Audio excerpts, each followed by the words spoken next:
Hello, thank you for joining me for day 3.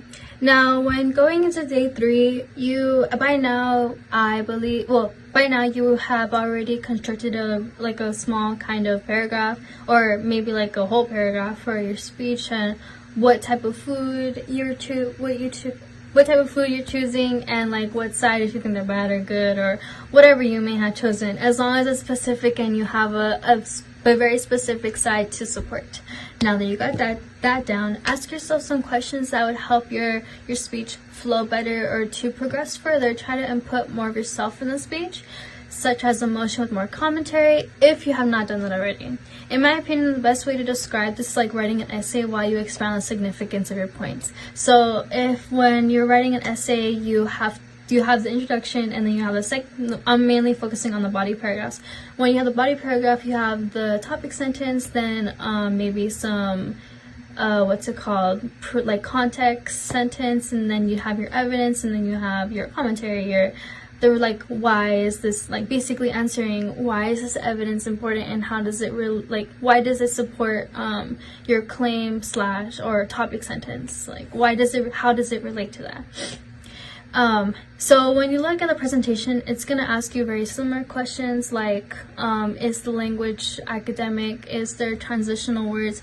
Things, like I said, things that would make your speech flow better. And then on the other side of the slide, there, it should be something about how you can, like I said, you can progress your speech further, making it more thicker or bulkier, making it stronger in that way, or other things that in my experience I have used, or that have helped me make a better speech for mine, or just things that you typically need in a speech for a policy. Okay, next thing, we're gonna go over techniques. So when going over techniques, well, first I'm gonna go over clash methods, and then stock issues. My bad.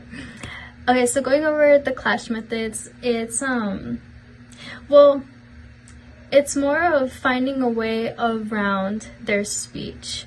So it's making their speech appear weaker, and then there's 5 methods as listed in the presentation. The best way I can see it is like thinking like a lawyer, just like as you would in debate, thinking like a lawyer, because if you read the presentation, all the clash methods have something in common. They have they see deeper within the speech of the opponents, and try to look at their speech and basically kind of find the difference in how they're trying to interpret what you're saying, and you have to be assertive and say, no, that is not what I'm saying, and clarify your points. And like I said, I believe on the first day you have to be able to respond to all their points. Now moving on to stock issues. Stock issues are one of the most important things in policy debate. Stock issues, there are 5 or 6 stock issues. The first one is significance. It's going to explain the why of the debate. Like, if I were affirmative, I would be using this stock issue, significance, to explain why my resolution is going to, let's say I'm trying to help people, why it's trying to help people. Regardless of what it is, I have to explain how this is going to be beneficial for the group of people I'm trying to intend this for. Next is harms. Harms is going to explain the problems with the status quo. So what's currently going on, and what are the problems right now. And the affirmative needs to realize this and be able to explain how their resolution is going to help these kind of harms.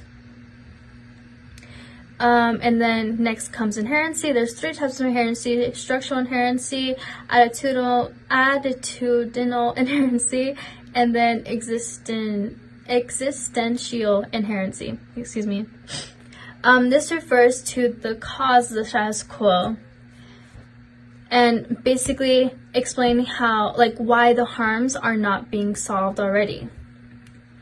Next is topicality. This is just to make sure that the resolution is on topic of the debate. So just to make sure, so being on topic would mean that it's in line with what the national topic requires. So for 2020, as an example, 2021 through 2020 through 2021 national topic is about sentencing, forensic science, and policing. If our affirmative, my resolution is about if I'm gonna explain how fast food is better than vegetables, then obviously that'd be a topicality issue, because I am not